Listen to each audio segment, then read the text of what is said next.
in 1950. This is 3,000, 4,000, 5,000 years old. Buddha speaks through this book.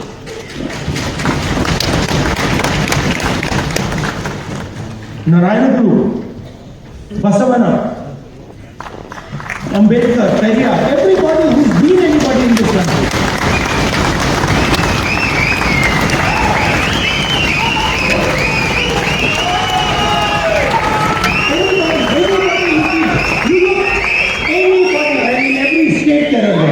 In Assam, God will tell you.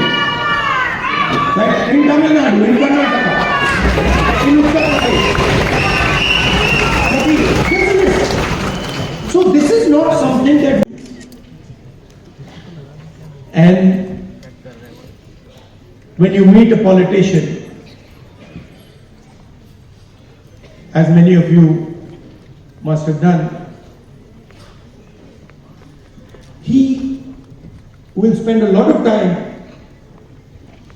talking about peripheral issues, half an hour, 45 minutes, and then eventually, right before he's ready to leave, he'll come to the point. So it's quite frustrating because this is the difference between me.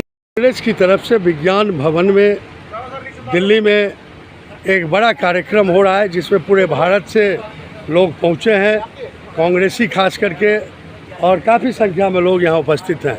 मेरे साथ अभी जुड़ रहे हैं हैदराबाद से पहुंचे P Naresh Reddy. Sir, क्या कार्यक्रम था, क्या विषय था, थोड़ा बताएं। भारत उज्ज्वल न्यूज़, बिहार उज्ज्वल न्यूज़, नव वंदे भारत में आपका हार्दिक स्वागत है। आज constitutional challenges, prospectives and pathways के बारे में हमारा Rajya Sabha member, legal cell chairman Abhishek Manu Singhvi की अगुवाई में एक समारोह हुआ। सारे देश, सारे राज्यों से देश भर के पूरे अधिवक्ता यहाँ पहुँच गए। अच्छा समारोह हुआ। इसमें राहुल गांधी ने, जननायक राहुल गांधी ने शामिल किया, अपना वो भाषण दिया।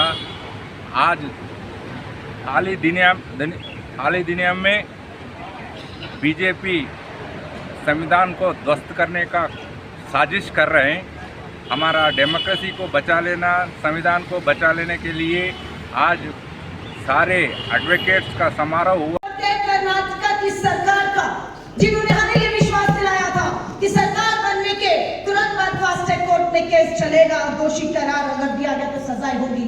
मात्र 14 महीने में कर्नाटक की कांग्रेस की सरकार ने इस मामले को चलाया और अंजाम तक पहुंचाया। आज धर्म और संविधान की बात कर रहे हैं। कर्नल सोफिया कुरैशी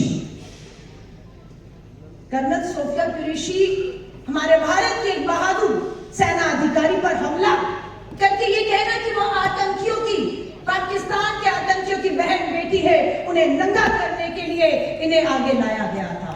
ये किस आधार पर कह दिया भाजपा के उस मंत्री ने?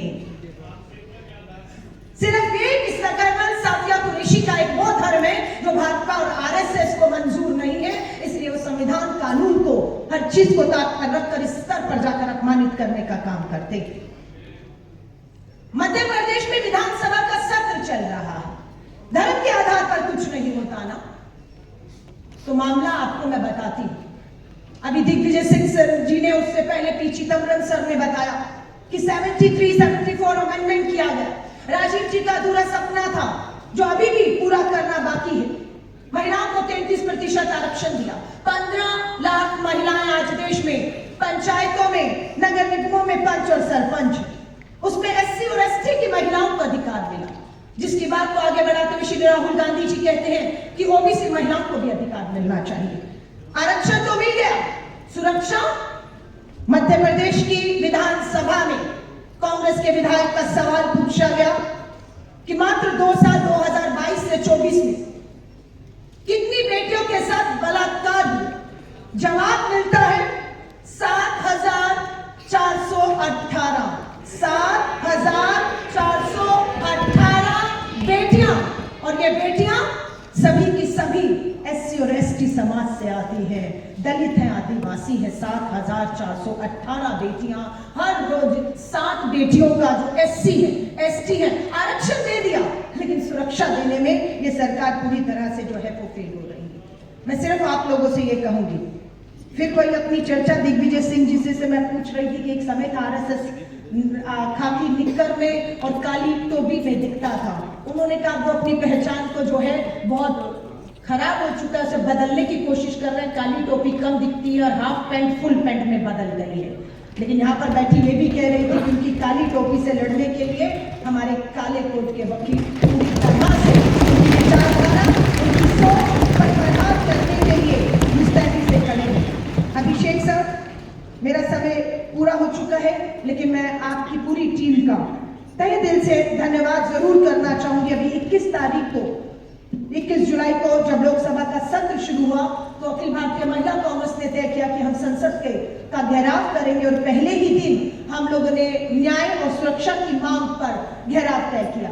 आप मानेंगे नहीं, 21 जुलाई सुबह 9:30 बजे 24 अकबर रोड के गेट पर हम खड़े थे और दिल्ली पुलिस ने हमारी महिलाओं को घसीट के अकबर रोड से सुबह 10 बजे से पहले वहां से उठाकर हमें हिरासत में ले लिया।